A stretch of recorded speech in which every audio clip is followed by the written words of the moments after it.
Bueno, buenas tardes. Gracias a los organizadores por la invitación. Tengo el gusto de presentar al profesor Márcio Viña Carvalho. Ya fueron mostrados sus antecedentes. Actualmente presidente de la Sociedad de Neurocirugía de Brasil, que nos va a dar su conferencia sobre artroplastía de disco cervical. Doctor Carvalho.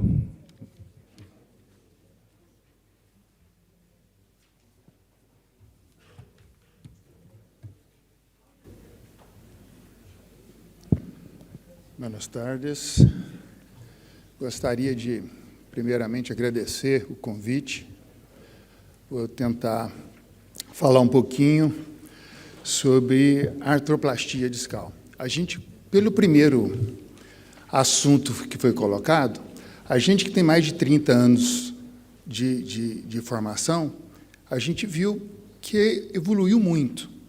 Então, há 30 anos atrás, eu não tinha nenhum device. Eu tinha que fazer um trauma, igual o Melvis colocou, fazendo só Smith-Robson, fazendo tração, e só tinha um Gardner para tracionar, e, quando muito, tinha uma marria, igual o Tolandin tinha, a gente não tinha isso. E a artroplastia vem para nos contar o tanto de coisa nova que vem vindo. E é bonito a gente ver como é que evoluiu. A gente está saindo de uma cirurgia, que foi citada anteriormente aqui, que é muito bonitinha. A gente descomprimia o que estava apertando ou o nervo ou a medula, descomprimia, colocava um ossinho do quadril, às vezes do externo. Quando eu comecei era do externo, a gente tinha uma trifina para tirar o osso do externo, ou tirava da asa ilíaco, e o paciente ficava muito bom e resolvia muito bem. E, inclusive, ele saía pior da perna, onde se tirava o enxerto, tinha mais lesão no quadril, mais dor no quadril, do que dor na cervical. Ficava bom. E a gente viu que o índice de sucesso é de 85%, 95%. É muito difícil você colocar alguma coisa que já funciona, que funciona melhor. Bem, e foi andando. Então, a gente começou a ver que começaram a medir pressões, medir no disco, que quando fazia a pressão antes ou depois de você artrodesar, principalmente a vértebra superior, aumentava muito o índice de pressão. Isso ficou mais interessante ainda quando esse cidadão, em 99, lançou um produto dizendo que quando você artrodesava, você tinha um índice de piora do nível adjacente na ordem de quase 3% ao ano, que daria 30%, e principalmente quando era C5, C6. Então, começou a ver a síndrome adjacente como objeto, mas a maioria desses pacientes eram sintomáticos. Isso que muita gente não dizia. Esse paciente meu, por exemplo, está sintomático há 20 anos, e funciona muito bem, nem por isso. Mas dali saiu uma série. Há 22 anos atrás, quem foi em congressos americanos, a gente lembrou que foi um boom do movimento. Tudo tinha que ter movimento. Tudo. Queria se trazer do quadril e do joelho para a coluna uma tendência. Então, em todos os estandes, era uma coisa assim maravilhosa. Você tinha navios, guerreiros, nos congressos americanos, aqueles negócios imensos, tudo tinha que ter movimento. E a gente foi na onda, foi seguindo. Só que a gente precisava de ter algum viés científico para isso. Então, media, tanto in vitro quanto in vivo, a gente via que a preservação do movimento diminuía aquela incidência. Pronto.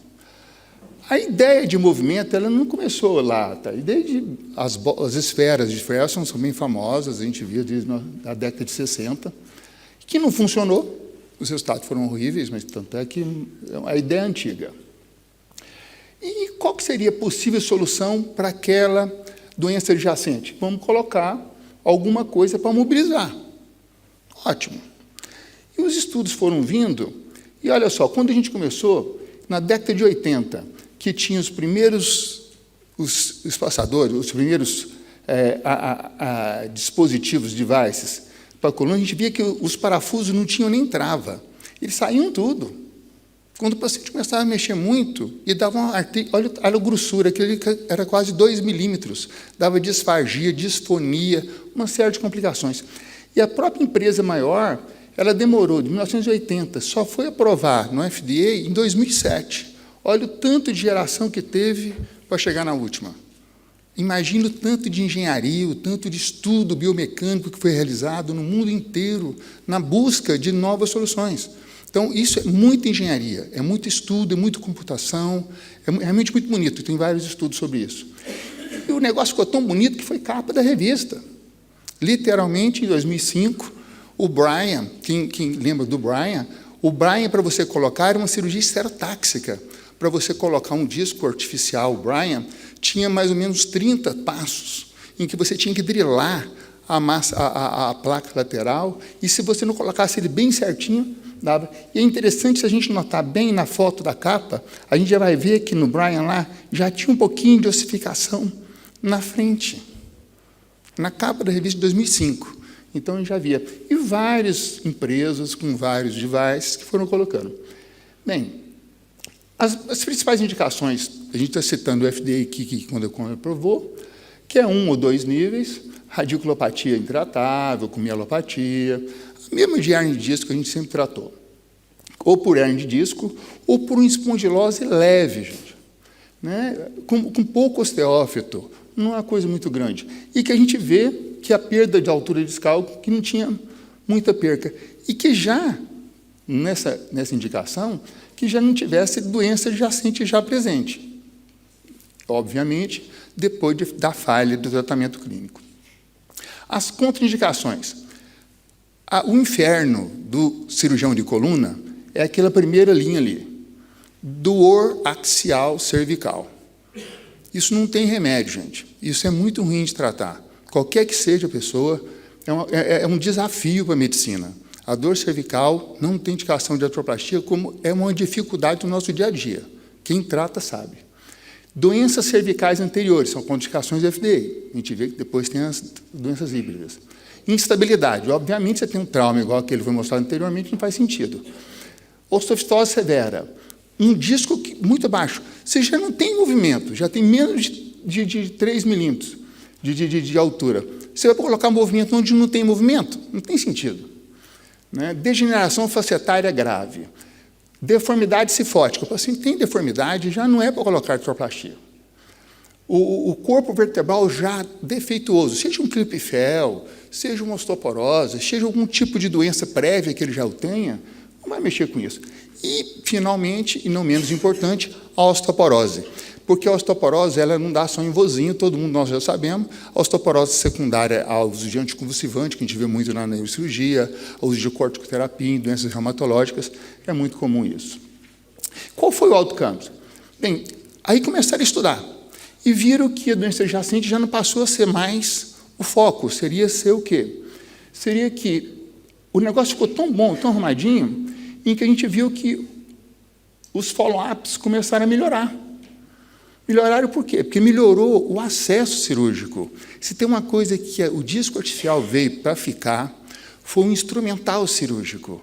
Ele colocou um Caspar mais delicado, ele colocou uma abertura mais delicada. Então, a gente começou a tratar melhor esse paciente, de forma a colocar o microscópio, abrir bem as facetas, o foramen, tirar o ligamento luginal posterior, tirar realmente a doença que está levando à dor daquele paciente. Como o tratamento ficou muito melhor, consequentemente, os resultados ficaram melhores, porque a gente está tirando da aplicação de ter que usar osso, às vezes é mais fácil, porque tem banco de ossos, ou queijo com placa, uma coisa que é uma cirurgia muito mais delicada, em que você faz uma descompressão bem feitinha, naquele nível, em 1 ou 2 níveis. Então, os resultados, como doença adjacente, a doença adjacente deixou de ser o foco e passou a ser o resultado cirúrgico. A gente sabe que o outcomes desses pacientes que foram tratados com artroplastia ficaram melhores. Por quê? Porque foram mais bem operados, inicialmente, foram mais bem dissecados, mais bem estruturados.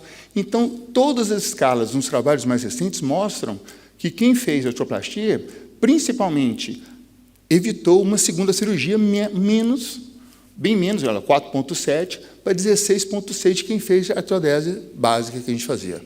Então, deixou de ser doença adjacente para ser o índice de reoperação. Então, o foco mais recente já mudou de doença adjacente para esse outro foco. Quando a gente começou a estudar que chegaram os cages autobloqueáveis, aí foi uma revolução, gente. Aí ficou bom demais, porque a gente deixou de usar placa e parafuso e para usar um cage que ele bloqueava. Então, a cirurgia também passou a ser delicada também. Mas a gente tinha uns estudos biomecânicos lá de trás que já demonstravam que, quando você bloqueia um segmento, você aumenta a pressão no nível superior. Então, para evitar doença adjacente a alguma coisa, fazia sentido você colocar um disquinho lá em cima, onde tinha mais mobilidade. Não fazia sentido você botar em C7T1, que nem mobilidade tem. Mas lá em cima fazia sentido.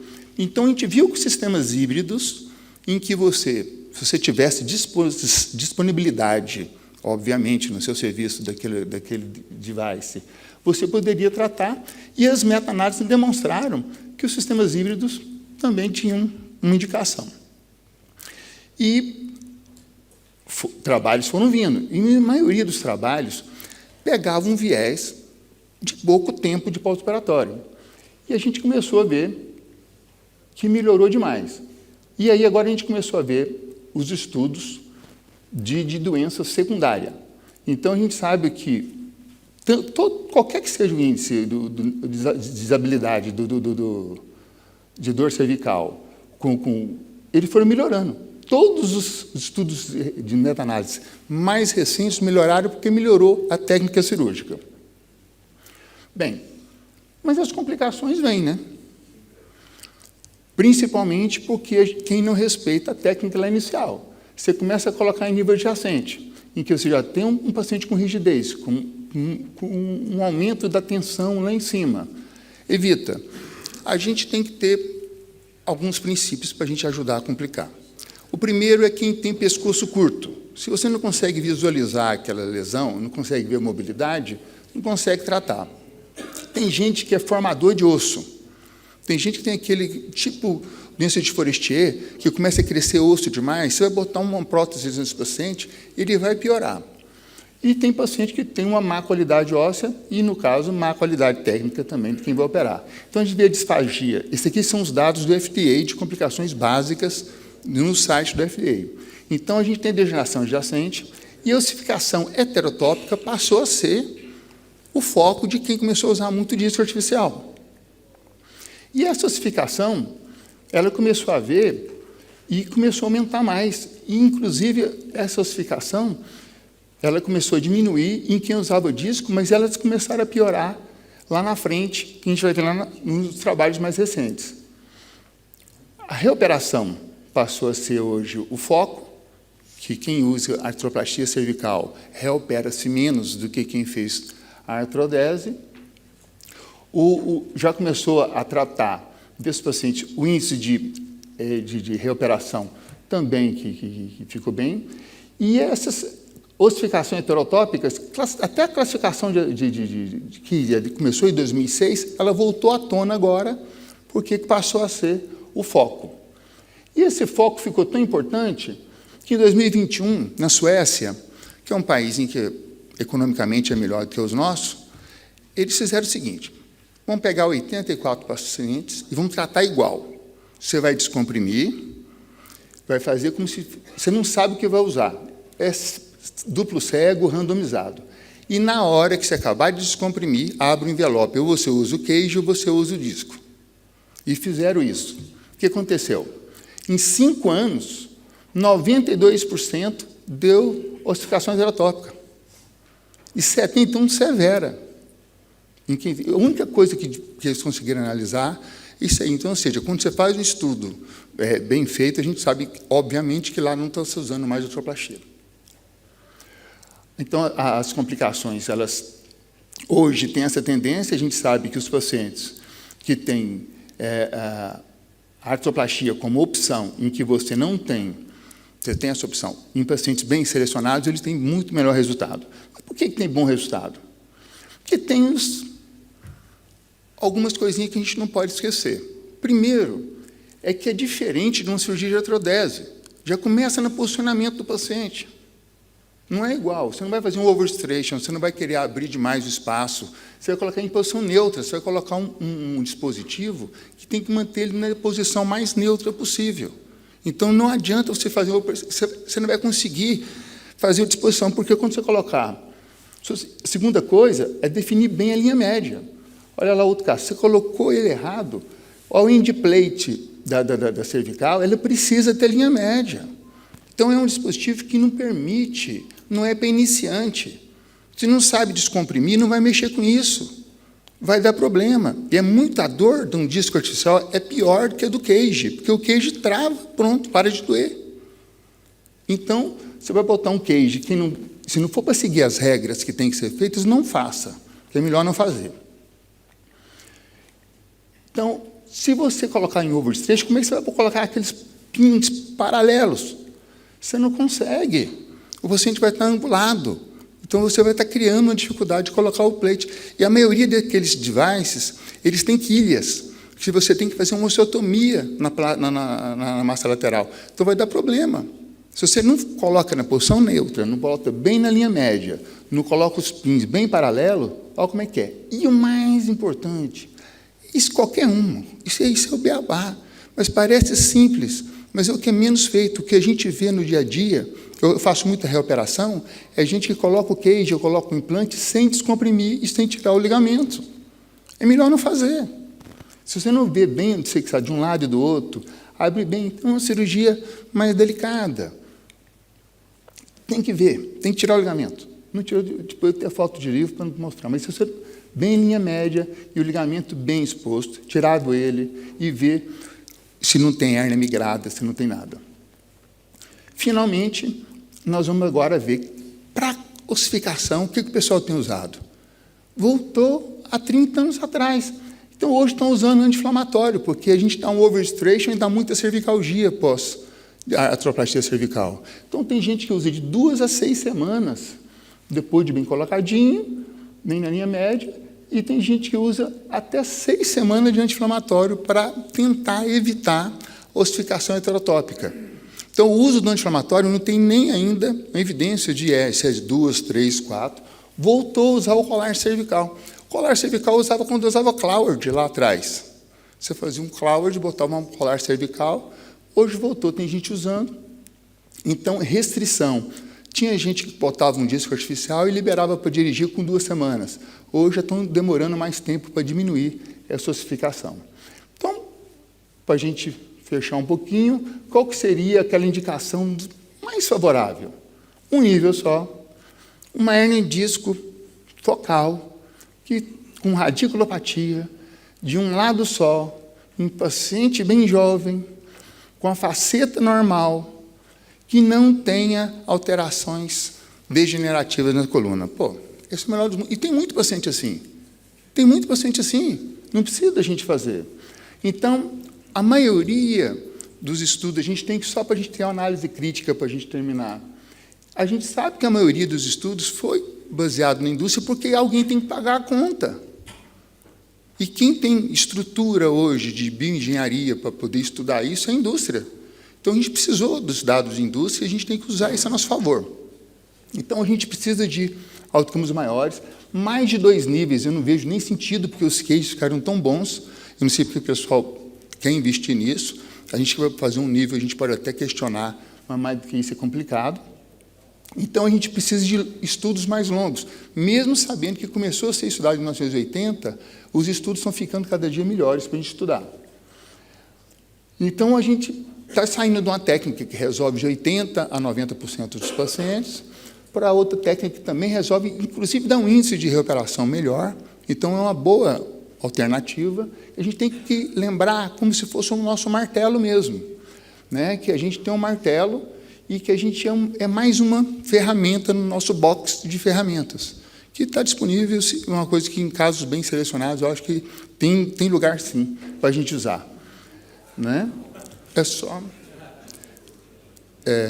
dispensa comentários, mas que é real, infelizmente. É por isso que não funciona. A gente faz uma coisa certa e, por causa desse tipo de paciente, é que atrapalha o estudo da medicina. Muito obrigado e, mais uma vez, muito obrigado pelo...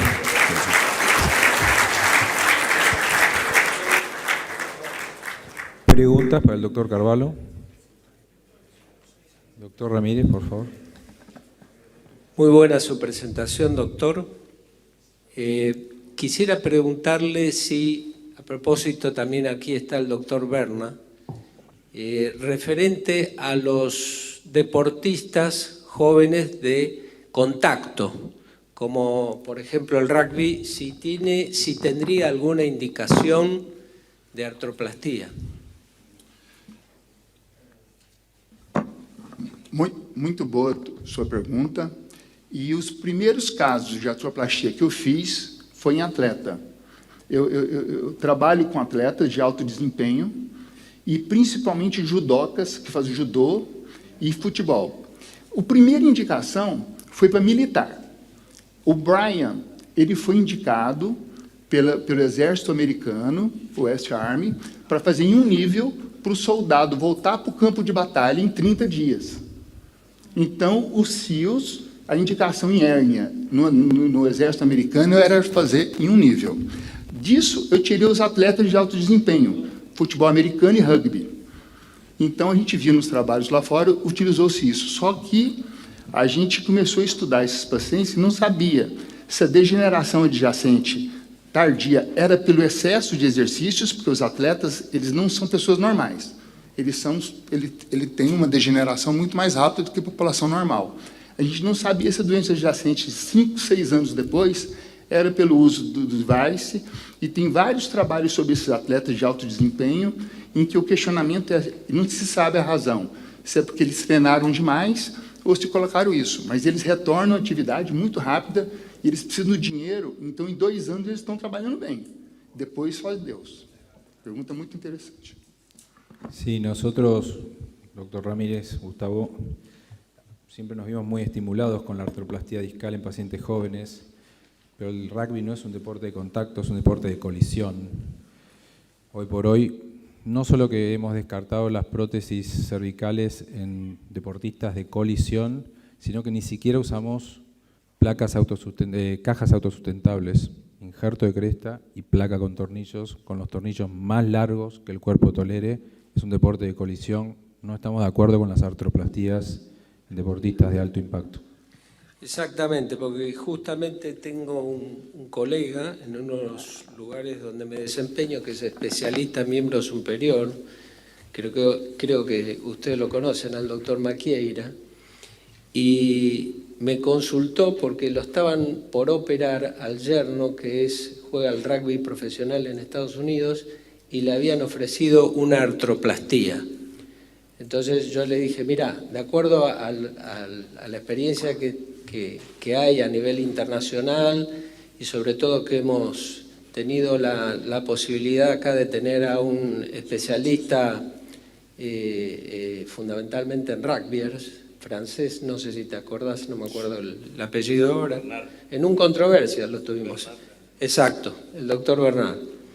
Y bueno, terminó hablando con el cirujano que lo iba a intervenir y cambió su conducta. Es decir, le hizo una fusión tal cual, con injerto de cresta ilíaca y placa. Doctor Macaño. Una cosita respecto a eso. Yo siempre le digo a los pacientes, me extraña que le hayan ofrecido eso, porque la teoría en Estados Unidos es que si haces deporte de contacto, por ejemplo, fútbol americano, que es lo más común, con 1 o 2 niveles de fusión está contraindicada la artroplastía, y eso se lo digo a los chicos que hacen deporte de contacto. Tenés quarterbacks en la NFL que ganan $100 millones y que vuelven a jugar, pero siempre con 2 niveles de fusión. Tom Brady. Tom Brady es 2 niveles de fusión. 2 niveles fusionados, está contraindicada, estoy de acuerdo, me parece extraño que le hayan ofrecido eso, porque es la indicación. 1 o 2 niveles fusión pueden volver a jugar en el alto nivel. 3 niveles ya no, los dejan afuera. Por eso me parece bien extraño, porque es la realidad. La fusión trabaja para los deportes de contacto. Sí, Vaccaro lo describe, ¿no? Return to plane after cervical spine fusion. Un nivel, no hay contraindicación. 2 niveles, es muy, muy controvertido. Más de 2 niveles, cambio de disciplina deportiva. Sí, buenas tardes.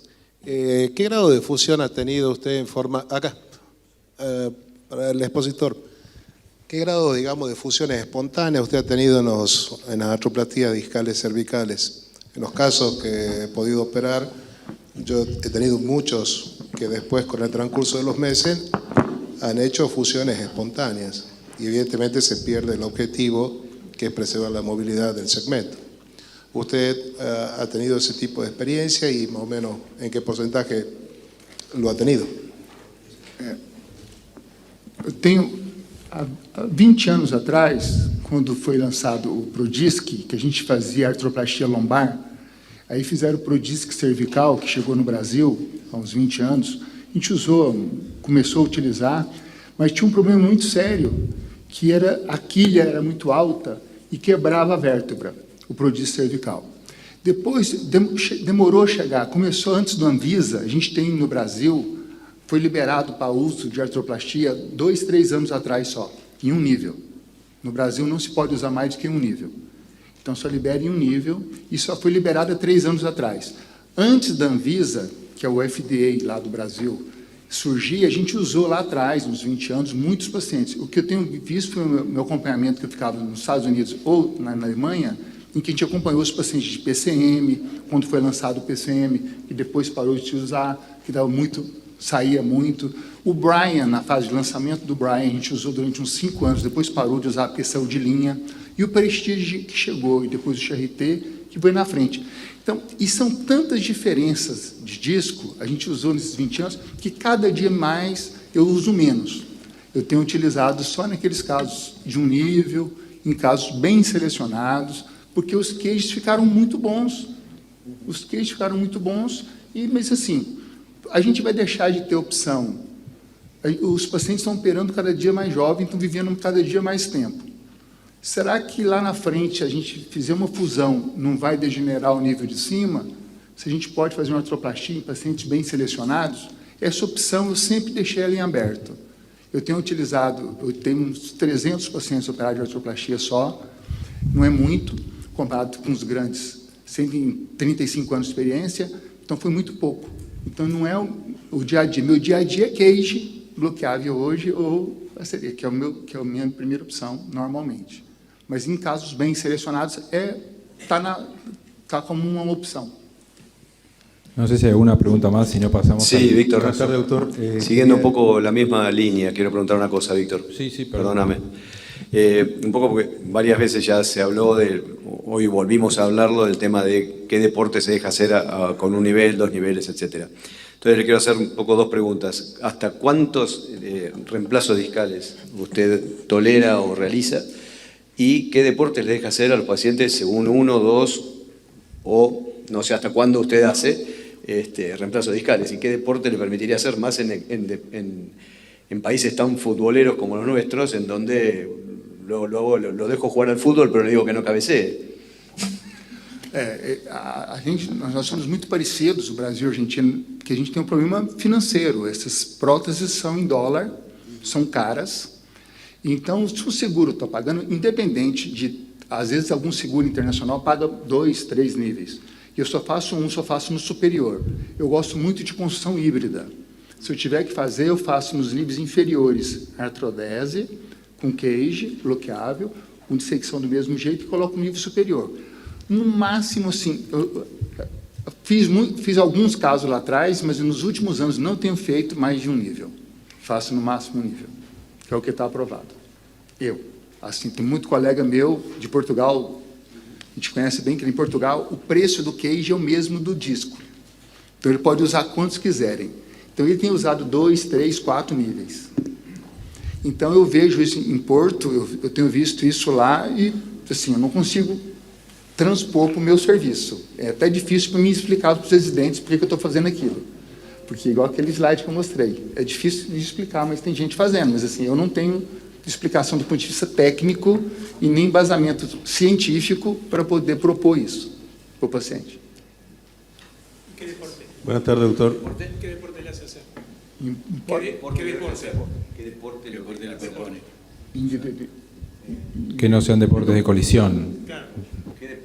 ¿Qué deporte le permite hacer? ¿Qué deporte le deja hacer al paciente operado con un disco cervical. Esporte? Até 2 níveis? Tudo. Futebol americano, rugby, tudo, até 2 níveis. Se vai quebrar, porque o que acontece? O profissional, ele depende do dinheiro para sobreviver. Então, futebol eles estão fazendo um Astro 10 e um disco e estão jogando com 3 semanas. Eles são loucos, porque eles precisam do dinheiro. Agora, depois de 3 anos, eles somem. Você não vê, você não tem controle. Ha instaurado, doctor, buenas tardes. Yo no coincido, pero bueno. Seguimos con los casos problema con el doctor Carlos Zanardi, por favor. Una última La pregunta. última. Sí. Doctor, quería preguntar, ¿usted en su protocolo de atención o prequirúrgico a sus pacientes de cirugía cervical ha instaurado estudios metabólicos del calcio o en la densitometría ósea, previendo la falla del material que tiene el reemplazo de disco con las prótesis discales? Y también esto está asociado al tipo de característica propia del paciente y de la zona donde es el paciente.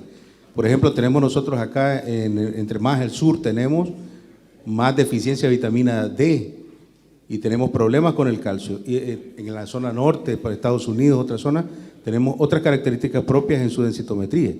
Pero si hablamos de los países latinoamericanos, tenemos deficiencias nutricionales vastas, muchas, y estamos practicando nosotros cirugías de reemplazo discal en estos pacientes de Latinoamérica. ¿Usted ha propuesto algún tipo de protocolo previo para el estudio desintométrico de estos pacientes o está haciendo manejo posterior al reemplazo de disco con algún tipo de estimulante, denosumab, ácido solendrónico, alendronato, por mencionar algunos, no sé? Muito boa a sua pergunta, porque a gente acaba, nossa prática clínica, a gente atende paciente cada dia mais idoso. Mas o meu limite para fazer disco artificial é 55 anos. Porque 55 anos, a mulher já está menopausada e o homem já está andando na andropausa. Então, os dois têm osteoporose. Hoje foi lançado, uns 3 anos atrás, nos Estados Unidos, o Evenity, que é um derivado do denosumab, que faz 1 ano que você ganha 10% de massa óssea. Mas se o paciente tem tendência de ter osteoporose, já está fora da minha lista de usar artroplastia. Já está fora. Tem que tratar a osteoporose, seja ela primária ou secundária. Tem várias drogas, o Evenity foi lançado no Brasil tem 1 ano e meio, aqui está lançado também, faz 1 ano, ganha 10% de massa óssea e continua com denosumab de 6 meses, mais reposição de cálcio e vitamina D. Então, eu faço a densitometria com trabeculografia, que é um derivado da densitometria, trabeco, e faço o raio-x dinâmico, mais tomografia, investo em osteófito e ressonância. Então, porque demora muito para aprovar uma cirurgia dessa. Então, tem tempo de você fazer um estudo com cautela, biomecânico e do ponto de vista orgânico do paciente. Muito boa a sua pergunta. Gracias, doctor. Carlos, tu caso. Bueno, gracias por la invitación ante todo. A ver, ahí está. Traté de buscar un caso que tenga un follow-up. Este es un caso que tratamos en noviembre del 2011. Es una mujer de 53 años que nos consulta por un cuadro de cérvico-braquialgia del lado derecho, una radiculopatía C7, que fue refractaria al tratamiento conservador. El examen físico era normal, no tenía antecedentes patológicos de importancia. El laboratorio también era normal. Estas eran las placas. Las placas generalmente nosotros las hacemos retrospectivamente cuando pensamos en alguna conducta terapéutica, ¿no? O cuando no cierra el cuadro clínico. Vieron que se tiende, o al menos nosotros tendemos a ir por la resonancia, aunque con el tiempo fuimos descubriendo cuán útil es, como nos mostraba en el caso de Pablo, el hecho que la cabeza esté por sobre los hombros, como para ver si existe algún grado de inestabilidad. En este caso, la placa no muestra grandes cosas, salvo uno puede ver cómo las espinosas tienen cierto grado de movilidad como traducción de que ese segmento tiene algún grado de movilidad. Al menos este era el criterio que en aquella época usábamos como para ver si el segmento era móvil o no, si ese segmento se encontraba anquilosado espontáneo espontáneamente o no, era un poco eso, ¿no? Esta era la resonancia magnética, un canal estrecho congénitamente, con esa discopatía, esa protrusión, el corte axial es el que corresponde ahí a C6, C7, con ese disco blando, foraminal, póstero, lateral del lado derecho, que en principio habíamos interpretado como que era la causa de la clínica que tenía la paciente, ¿sí? Así que bueno, un poco el cuadro clínico se los pongo acá como una especie de resumen. La idea es ir haciendo algunas preguntas y ir debatiendo lo que me quieran ir preguntando, no hay ningún tipo de inconveniente en ese tema. 53 años, cervicobraquialgia derecha, radiculopatía C7, que no mejoró con el tratamiento conservador, examen físico normal. La primera pregunta que se me ocurre hacerles, no sé si puedo, ¿sí? Es si considerarían o no hacerle una tomografía computada. Y un poco, bueno, ahí está. A ver, ¿quién por el sí? Ahí estamos. ¿Y quién por el no? Y bueno, si alguien quiere, no sé si te parece más. No, yo no le veo vos no le harías lesiones como para pedir okay. un ataque. ¿Por qué le pedirías un ataque? ¿O qué buscarías en un ataque? Sí, bárbaro. Me ha pasado de discopatías múltiples con dudas de si trataba el otro disco, de retrospectivamente hacerle una tomo y ver que era un disco duro. Por lo tanto, la posibilidad de que retrograde espontáneamente en un disco duro es mucho menos, el que no trataría, ¿no? Que si es un disco blando. Por lo tanto, si en la tomografía veo que adyacente al disco que yo pienso tratar hay un disco importante y duro, lo trato. Si es blando, no. En eso me fundamento para hoy pedir una tomo cuando hay múltiples discopatías y trato de inferir si la evolución de ese disco, en función de si es blando o no, puede llegar a ser, favorable o no. Porque me ha pasado retrospectivamente, ¿no? Y digo, pucha, ¿por qué no lo traté, no? O sea, eso. Doctor Marino. Allá. Sí.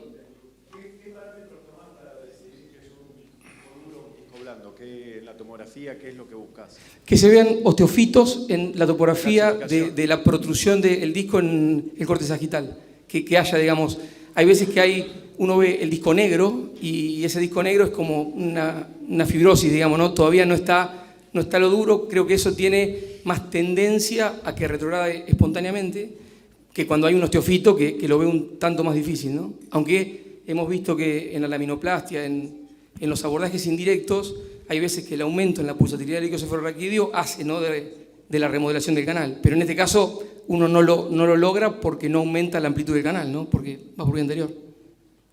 Sí, quisiera escuchar al doctor Marino, ¿cuál es su opinión? Ahí no. Creo que la tomografía colabora en mostrar si hay calcificación o no del ligamento común posterior. Bien. Eso es fundamental para definir también la conducta quirúrgica. Y una pregunta quería hacerte. ¿Tratamiento conservador incluye o no incluye el bloqueo selectivo bajo tomografía? Es excelente. En esa época sí, hoy no. Hoy no. No por las descripciones que hubo de ciertos eventos no deseados. Yo recuerdo en el año 2007, que fue previo a esto, en la presentación en un congreso de SAPCB de 2 casos de pacientes jóvenes que habían tenido embolia de corticoide particulado, ¿no? Creo que si alguno hago, pero uso Dexa, no más triamcinolona de L1 para arriba, como rutina.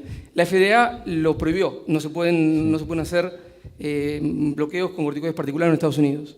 Sí, con triamcinolona ya no va más. Exactamente. Yo hago de L1 para abajo a modo de seguir con cierto... Yo creo que los bloqueos tienen un efecto neurolítico más que químico. No creo en el efecto químico local del corticoide puesto. Creo que hay un fenómeno de neurolisis mecánica, neumática, hidráulica, la que fuere, pero no me niego a creer en que algo inyectado ahí pueda absorberse a través de la membrana. No me parece que... Sí, quizá la neuromodulación de la lidocaína que uno ponga o la bupi, pero no en el corticoide. ¿Alguien quiere hacer un comentario más? Bueno, en el hospital de Special Surgery prohibieron totalmente porque tuvieron varios episodios graves. ¿Sí, doctor?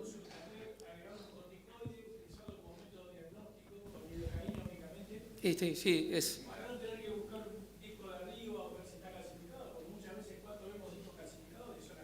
Sí, el tema que te preguntaría es cuán selectivo es un bloqueo radicular selectivo, ¿sí? Si uno yo hago un montón de bloqueos y lo que hago es el método contrastado con aire. Cuando uno le pone aire en el foramen, quien lo ha hecho, vieron que se ve una difusión importante, no solo en el foramen que uno le pone la aguja, sino en el de arriba, se mete en el canal. Digo, ¿cuán selectivo es como para decidir una conducta quirúrgica, así como antes uno quería no bloqueo radicular? Si es positivo ahí, es porque es ese. Yo hoy dudo mucho de eso. ¿Sí? De hecho, lo haces acá, lo haces en el nivel de arriba, porque hay toda una cuestión de distribución que, a pesar de poner 1 mililitro de lido, ¿no? En el caso de que sea algo poco, para mí tiene cierta difusión que falsea un poco el resultado. Carlos, volviendo al caso, me gustaría que nos cuentes a ver cuál fue el tratamiento conservador y durante cuánto tiempo. Habitualmente fisioquinesioterapia.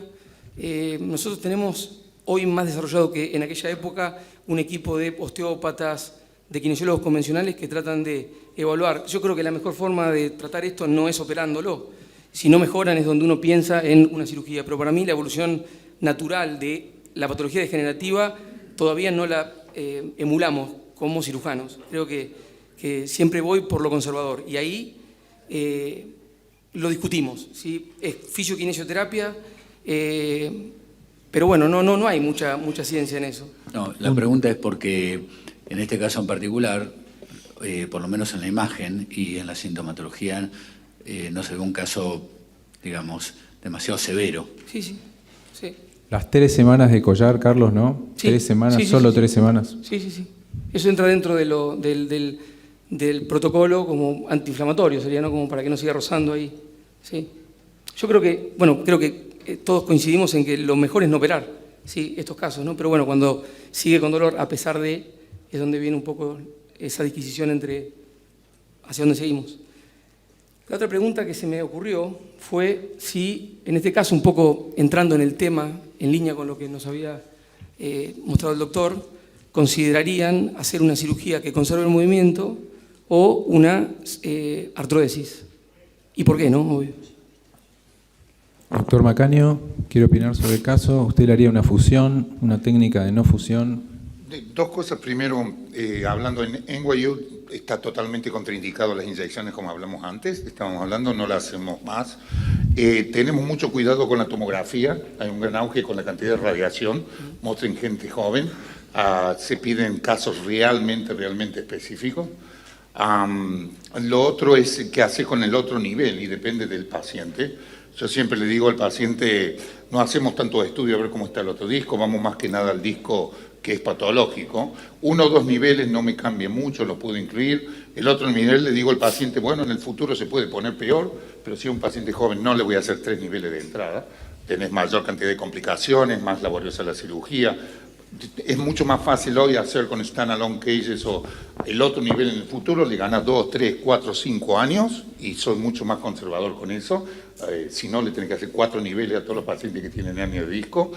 Depende de la edad. Lo otro que doy mucho por la artroplastia es cómo están las facetas posteriores.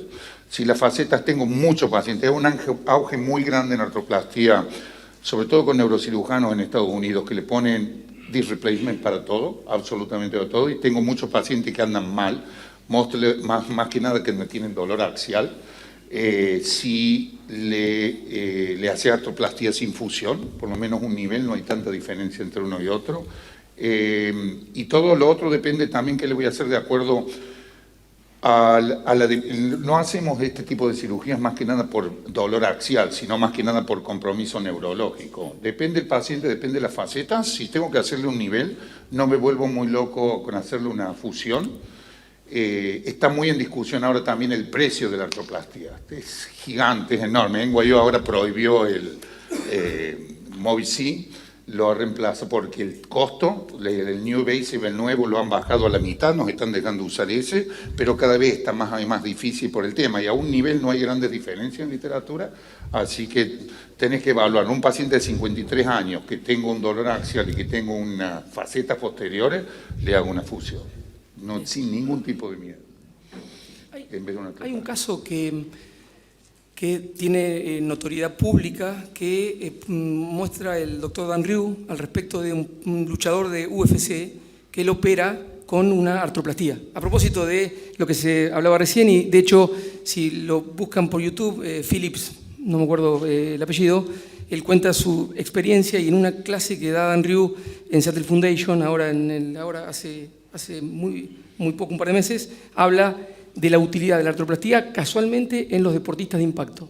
Y un poco para lo que comentaban hoy. Al respecto de la utilidad, él hablaba de la utilidad en cuanto a no tener que inmovilizar al paciente y a los 3 días muestra unos videos de estar entrenando a un nivel que decís, esto es una locura.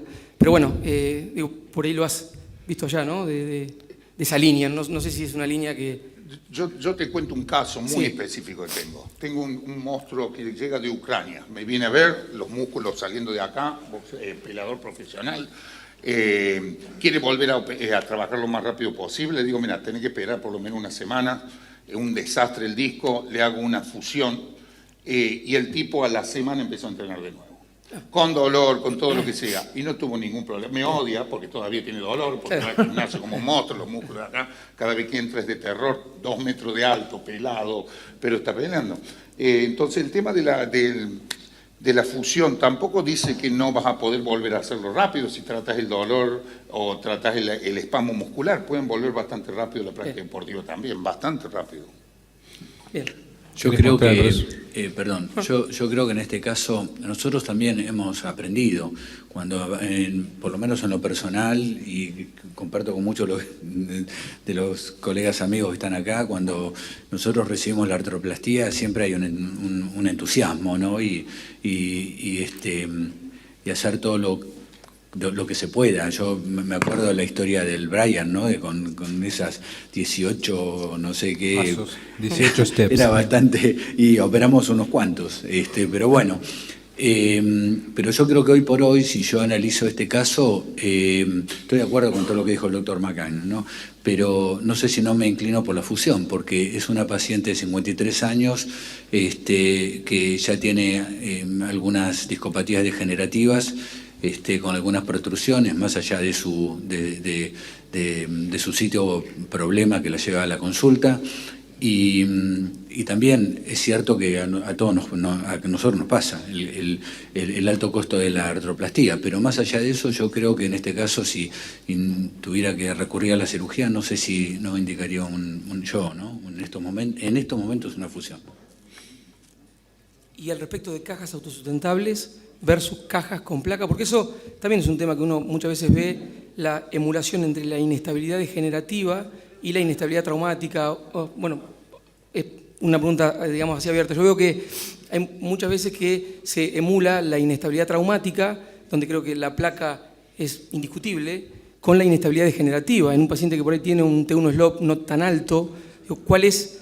Y en las mejores manos, la morbilidad de una placa es mayor que la de una caja con 2 tornillitos, si bien indiscutiblemente la fijación que se logra con la placa es mayor que la que se logra con una caja con 2 tornillitos, pero la inestabilidad degenerativa que uno crea a través de la disectomía, ¿amerita la morbilidad de una placa con tornillos en todos los casos? No, yo en todos los casos utilizo cajas autosustentables, menos en deportistas de alto impacto. Ahí está.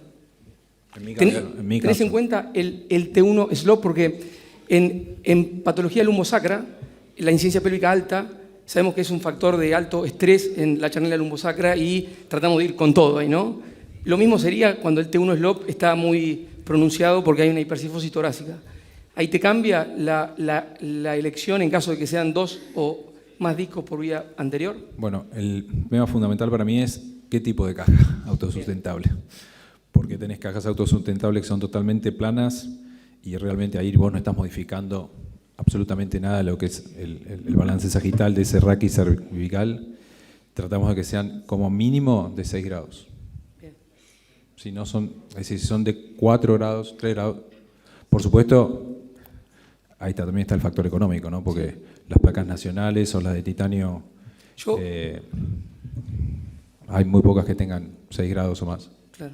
Yo las pseudoartrosis que tengo con cajas autosustentables, las dos tenían un T1 slope alto. O sea, alta carga mecánica que no le alcanza a los tornillitos sostener, ¿no? la inestabilidad de ese segmento que uno genera con la disectomía, ¿no? Porque en realidad era un segmento estable. Sí, Doc. Una pregunta. Ahí dice cirugía con conservación de la movilidad. ¿Qué es eso específicamente? No, es una artroplastía. Está, porque la otra es La foraminotomía. una vía posterior. La foraminotomía. No, bueno, eso entra dentro de la próxima. La próxima un poco incluía las opciones, sí. Bueno, si quieren ya dejo esta que sería, tenemos 13 minutos más, así que allá alguien quería hacer una pregunta, ¿no? Sí.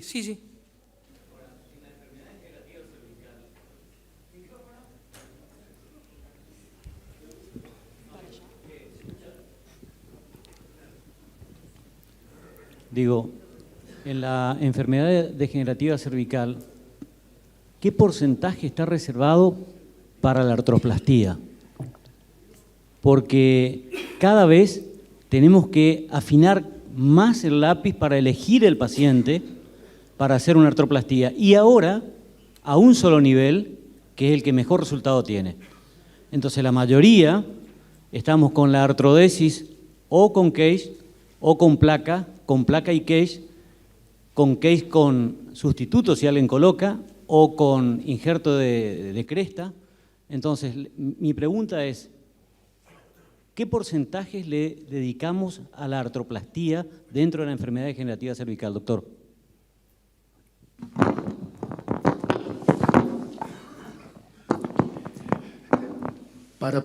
Como disse, a pergunta faz muito sentido. Por exemplo, esse caso não é um caso de hernia de disco simples. É uma mielopatia espondilótica cervical, em que você tem um balanço sagital cervical alterado. Então, antes de pensar na mobilidade, a gente tem que se preocupar, como ele colocou, mais em melhorar o balanço sagital cervical do paciente. Para mim, faz mais sentido do que movimento, é melhorar o balanço. O paciente com 53 anos começa a ficar cifótica, porque começa a menopausa, começa a ter alteração óssea e vê. Então, pacientes jovens, porque a indústria, hoje, quando o paciente entra no Google, ele vai ver lá que tem artroplastia. Se você falar que não serve para nada, você vai perder esse paciente para o cliente do lado. Ah, mas não quero fazer. Não, tá certo. Você tem que convencer em cima de estatística que é uma opção, mas que tem riscos, que são opções que têm riscos e são mais caras. Se o paciente querer, por opção, o paciente que tem 30 anos de idade, 25 anos de idade, com uma hernia de disco, com osso muito bom, e que você pode fazer, é uma opção para ele. Então, a artroplastia está cada dia, como se disse. Primeiro serviu para tudo, depois não serviu para nada, agora é para servir para os casos selecionados um a um. Não é panaceia. Sí. Hola.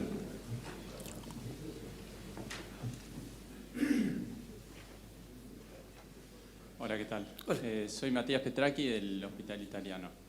La verdad que nosotros seguimos haciendo bloqueos, ¿eh?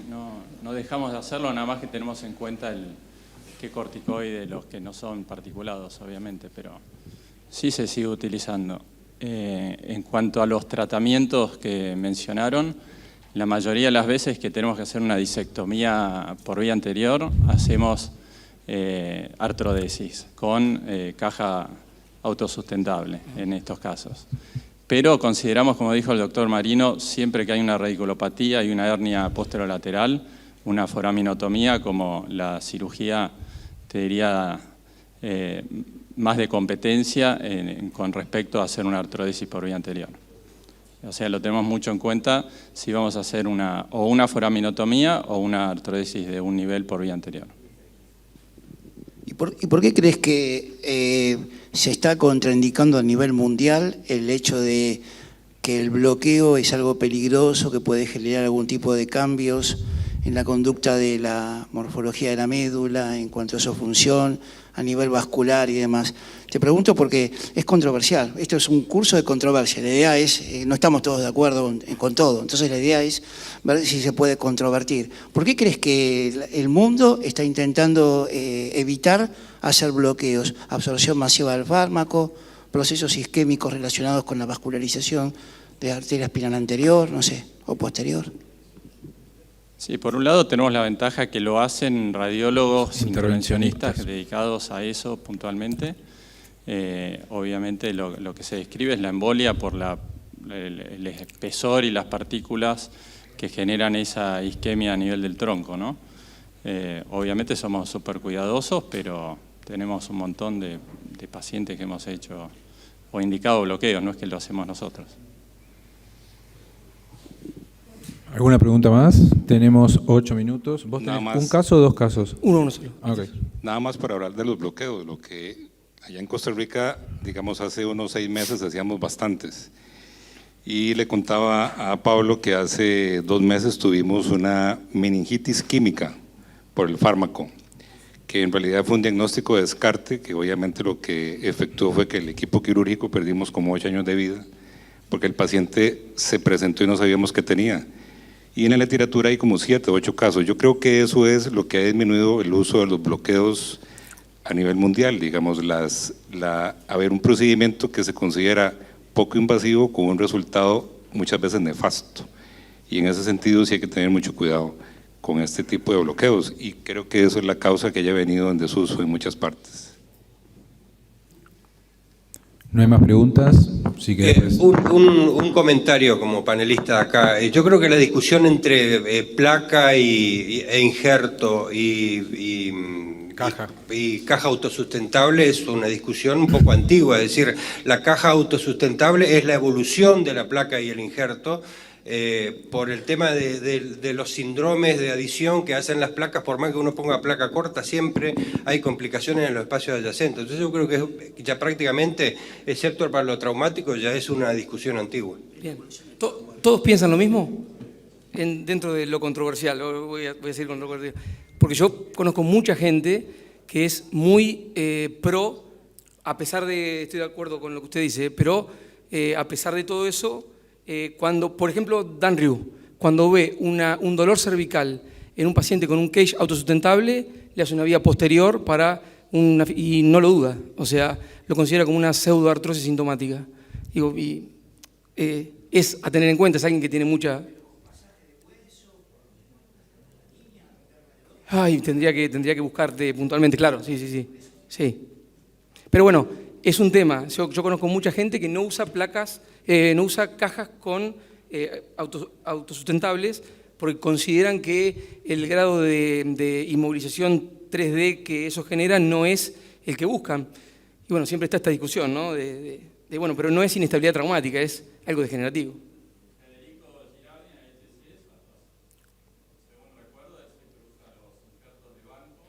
Los peroné. Ahí está. Y hasta 4 niveles hace. Con placa. En un nivel también usa placa. Nosotros más o menos lo mismo, no usamos muchas cajitas self-standing. Uso mucho las cajas cuando tengo que hacer un nivel arriba de la placa por un segmento adyacente, que es mucho más fácil, no tenés que remover la placa anterior, pero hacer 2 o 3 niveles con cajas pongo la placa, si la haces corta, no tengo muchos problemas de segmento adyacente. Si elegir los tornillos largos, pones la placa que sea lo más corta posible, dedicas tiempo, la cirugía es rápida. Y otro gran problema que no lo tendría que nombrar, que no es mi caso, pero pasa, poner el pago, que no tendría que ser, no te pagan la placa. La placa es un pago adicional en Estados Unidos. Si pones una caja por eso no hay tantas, tampoco creo que es otra realidad. No salga en ningún lado, pero si vos pones la placa, la caja sola, no te pagan la placa, que puede ser 50%, 40% más del valor de la cirugía. Claro. Que es una cosa muy excelente, no importante. Sí, claro. En mi caso no me cambia mucho hacer 2 o 3 niveles, no me gusta hacer, nosotros no hacemos tantas cajas autosustentables.